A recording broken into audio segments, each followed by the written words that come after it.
Oke, Fit. Jadi apa nih yang bisa kita diskusikan hari ini? Kamu ada pertanyaan apa?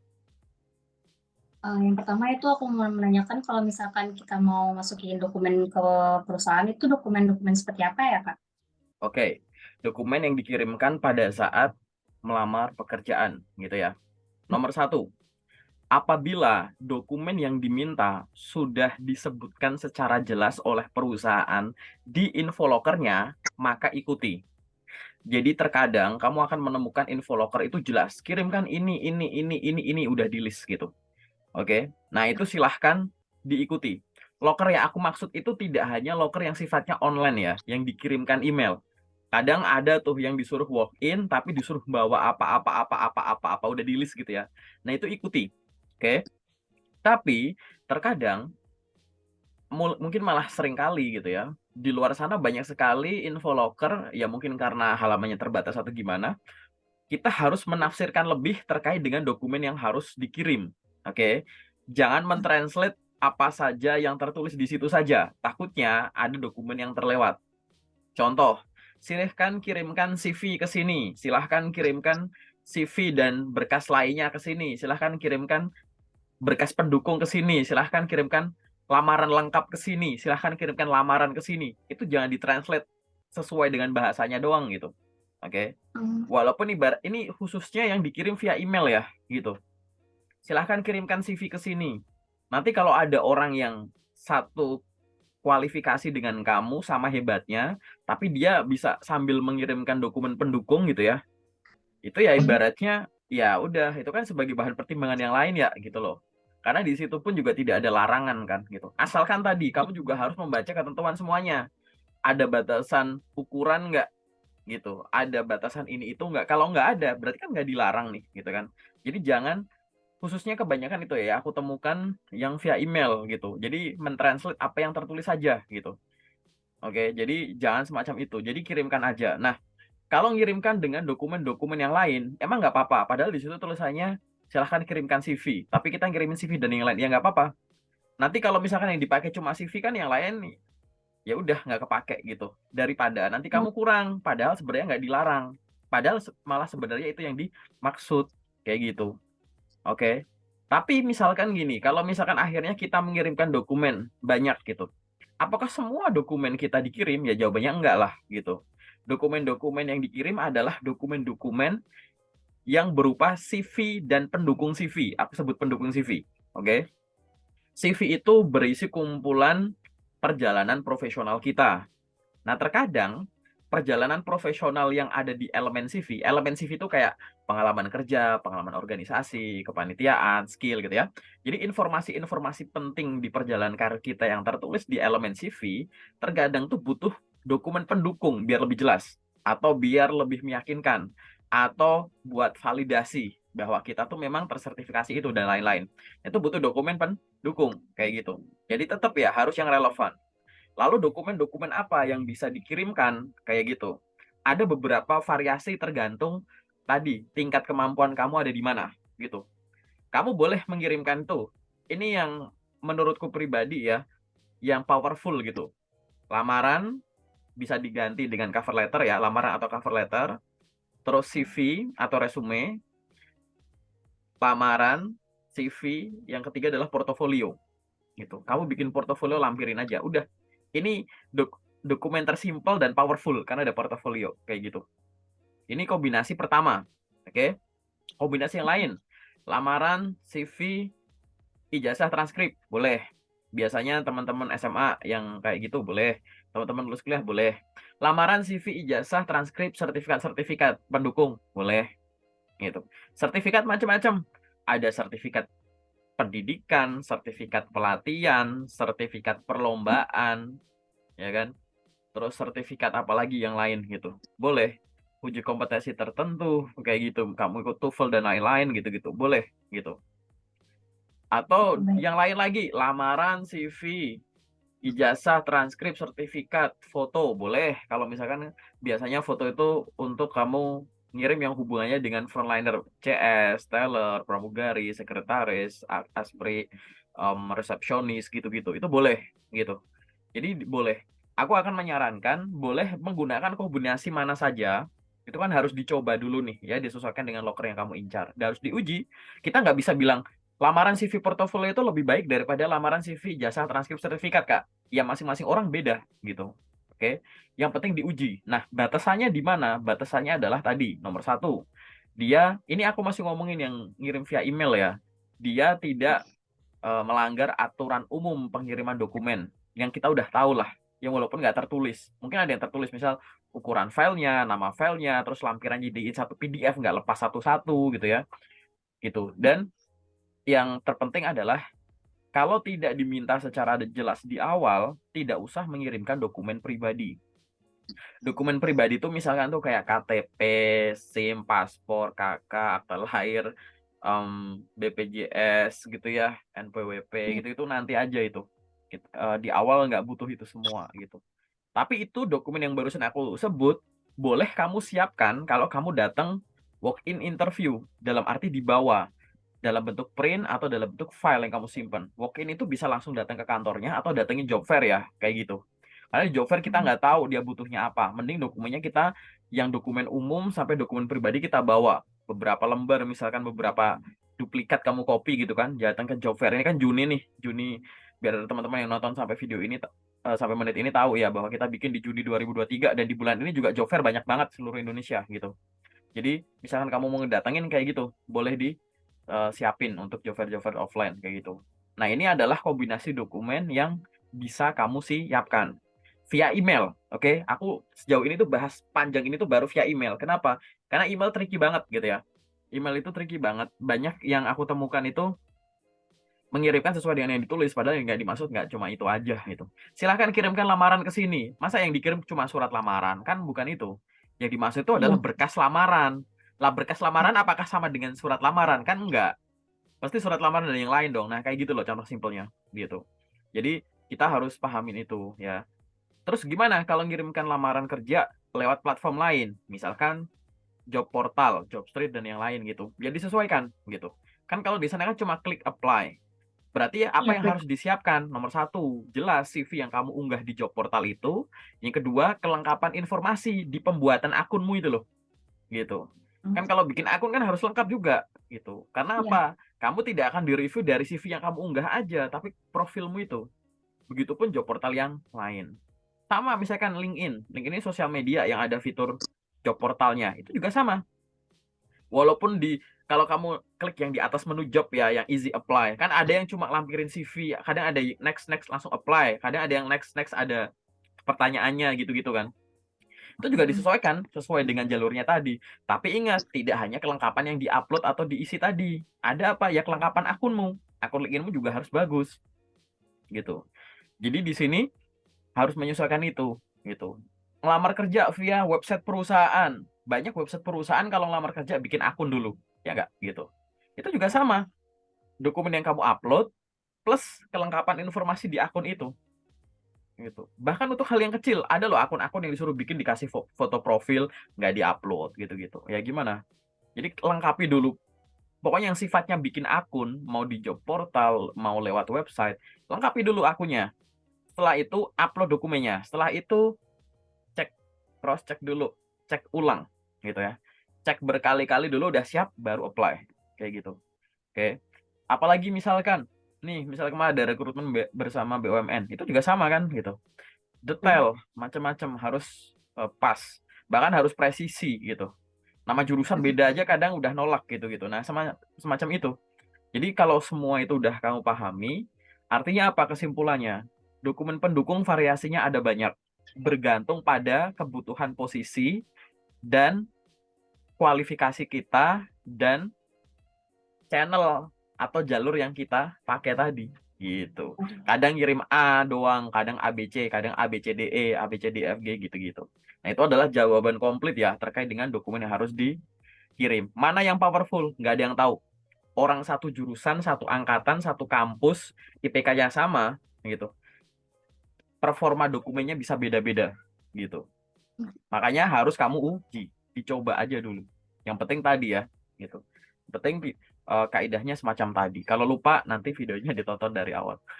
Kayak gitu ya, Fitri ya, gitu. Oke, ada pertanyaan lagi nggak yang lain yang pengen didiskusikan? Kiranya itu aja sih, Kak. Baru kepikiran itu? Nggak ada yang lain? Kalau nggak ada aku yang nanya loh gitu. Karena kamu ini sesi yang memang bermanfaat buat kamu gitu. Atau mungkin deh aku yang nanya ya gitu. Mungkin belum kepikiran karena ini dadakan gitu ya. Iya, karena dadakan Tah kali. tahapan tahapan yang mungkin kamu sering gagal. Itu tahap apa? Kemarin sih aku apply ke perusahaan Mm. Pertamina itu kan yang mana ya, yang niaga itu. Jadi aku nggak bisa nge-apply, nggak bisa itu, nggak bisa neken apply-nya. Kebanyakan kayak gitu. Kemarin di BUMN juga login-nya terkendala itu. Kebanyakan sih kalau sama aku itu sih kendalanya. Mungkin itu koneksi browser gitu-gitu. Mungkin ada di update, terus pembatasannya ada di laptop atau di device-nya gitu. Koneksi internet kayak gitu.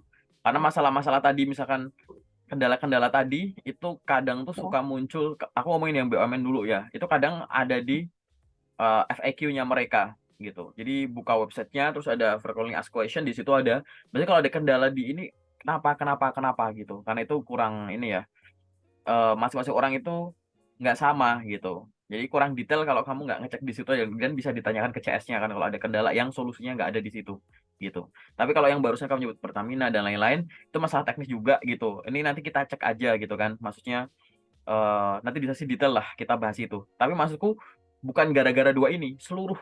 Jadi kamu mulai ya. mungkin udah selama beberapa bulan ini mungkin ya gitu. Beberapa bulan, sebulan, 2 bulan atau berapa bulan kamu udah apply sebanyak itu paling jauh bukan paling jauh dulu deh yang tadi yang paling sering itu kamu terhenti di tahap apa atau baru sampai tahap mana gitu.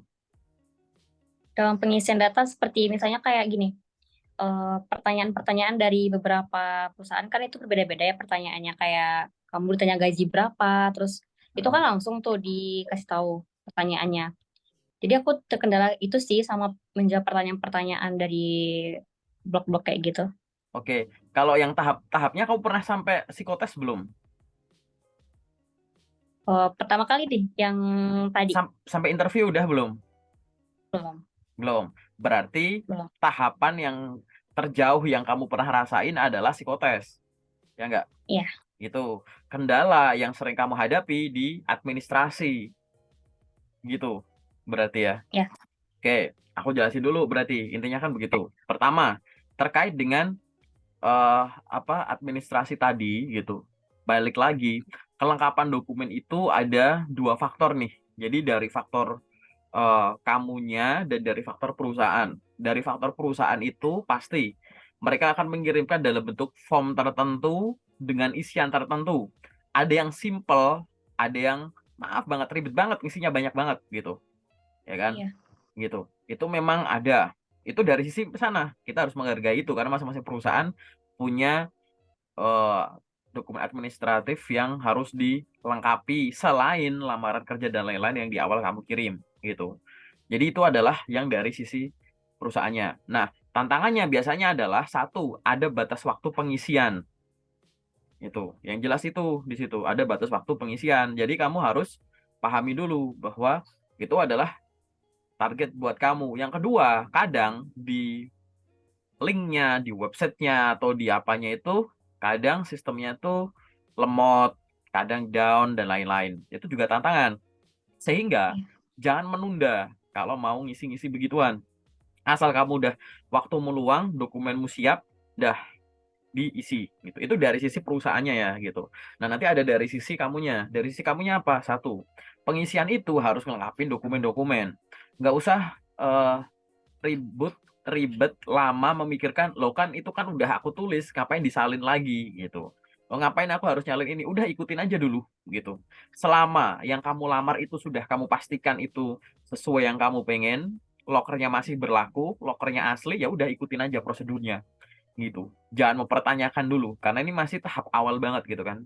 Biasanya dokumennya kan kayak gitu, nyalin dari CV, nyalin dari sertifikat-sertifikat, nyalin dari kalau dokumen pribadi ada yang nyalin dari KTP, dari KK dan lain-lain. Ada yang di situ udah sempat ada tanya jawab masalah kesehatan, tanya jawab soal benefit gitu-gitu, tanya jawab soal Iya. itu ya nggak apa-apa.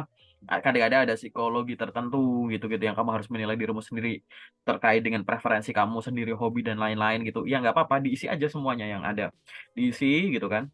Harus dilengkapi. Nanti kamu akan menemukan makin sering kamu menghadapi tahap tahap administratif kayak gitu ya, administrasi yang sifatnya ngisi lagi kayak gitu, kamu akan merasa bahwa di banyak perusahaan tuh pasti akan diminta tuh ya kayak tadi. Jadi kamu harus sedia terus tuh di dekat kamu dokumen-dokumen itu, dokumen-dokumen pendukung KTP dan yang lain-lain itu ya gitu.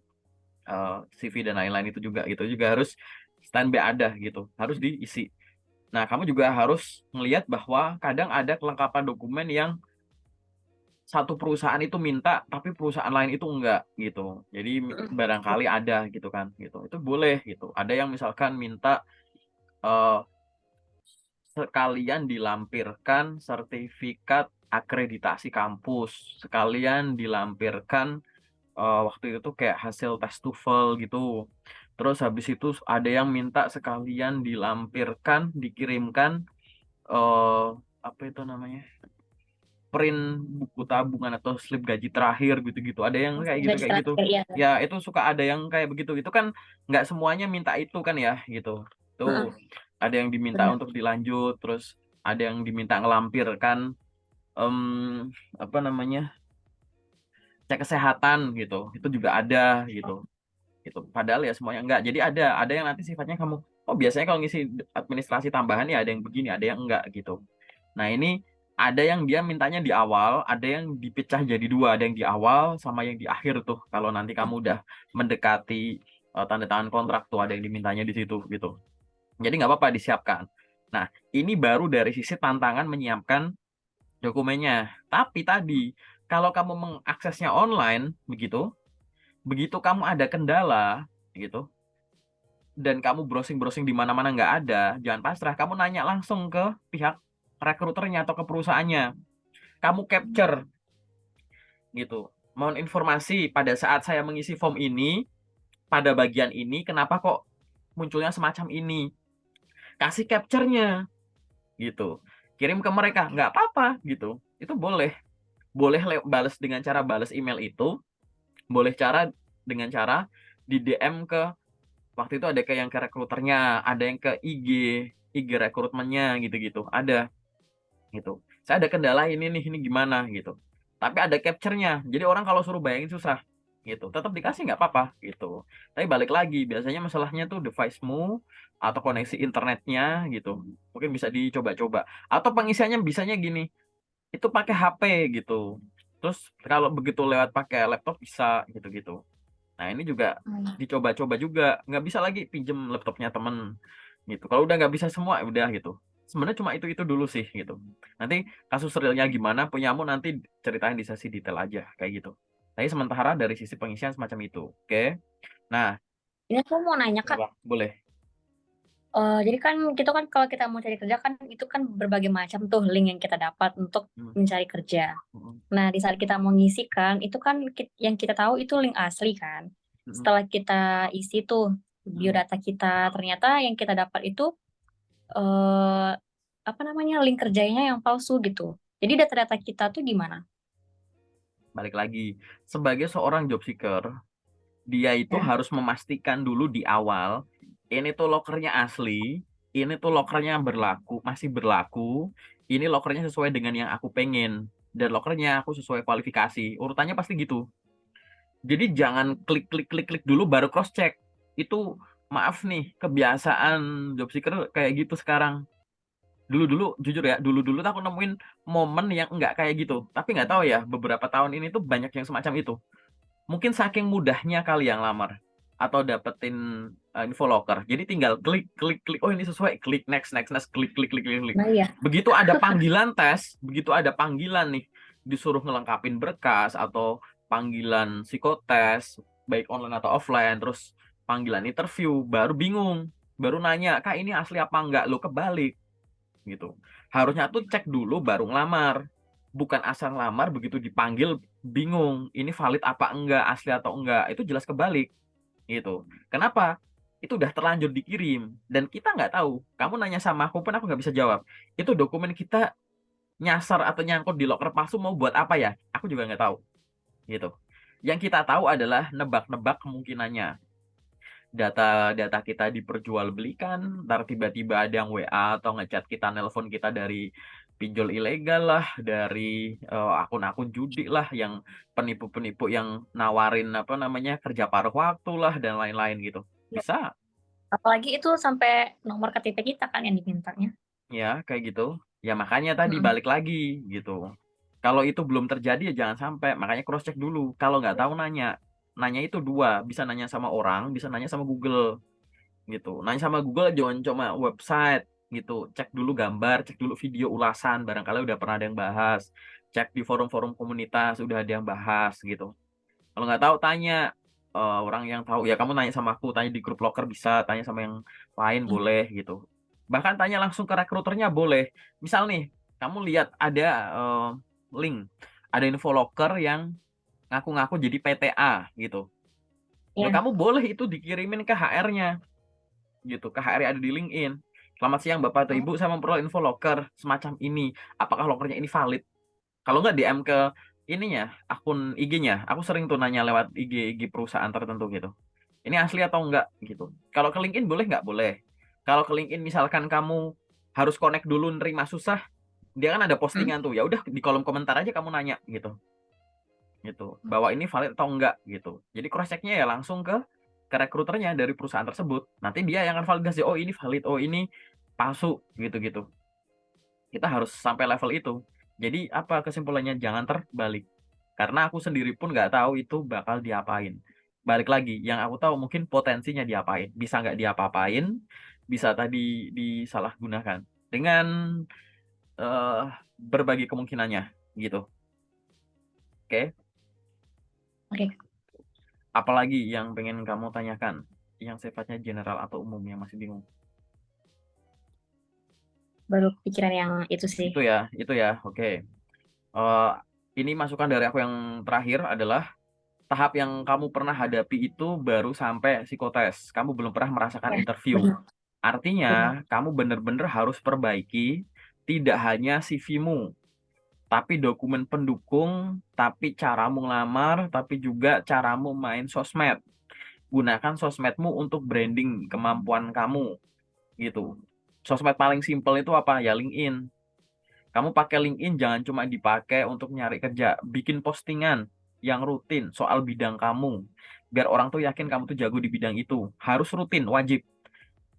Terlebih akan lebih bagus kalau kamu connect ke semua sosial media yang kamu punya. LinkedIn dikonekin ke IG, LinkedIn konekin ke TikTok, LinkedIn konekin ke mana misalkan Facebook. Jadi orang nyasar di TikTokmu bisa masuk ke LinkedInmu, orang nyasar di IG-mu bisa masuk ke LinkedInmu. Nah, LinkedInmu profilnya dilengkapin, aktivitasnya juga dilengkapin gitu. Karena balik lagi, harusnya kamu bertanya misalkan, kok sejauh ini aku tembusnya cuma di itu, why? Gitu kan. Orang ibaratnya bisa loh, bukan gara-gara ada yang salah, bisa juga karena gini, intensitas ngelamarnya gitu. Teman-teman di grup locker itu rata-rata tuh 20 sampai 30 apply per day. Kamu bisa berapa per day-nya? Kok bisa banyak ya? Bisa. Kan sumbernya banyak.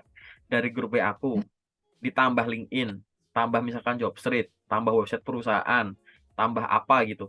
Masing-masing dua per hari aja udah 10. Empat udah 20 per day. Itu pasti bisa gitu. Jadi itu yang harus dilakukan. Barangkali bukan karena dokumenmu yang salah atau sosmedmu yang salah, tapi cara pakainya. Jadi belum banyak perusahaan yang tahu ada orang sehebat kamu gitu loh. Gitu. Hmm. Kenapa? Karena intensitas kamu rendah gitu. Oke? Paling sementara itu dulu ya di sesi general ya. Kita masuk ke sesi private-nya ya. Oke.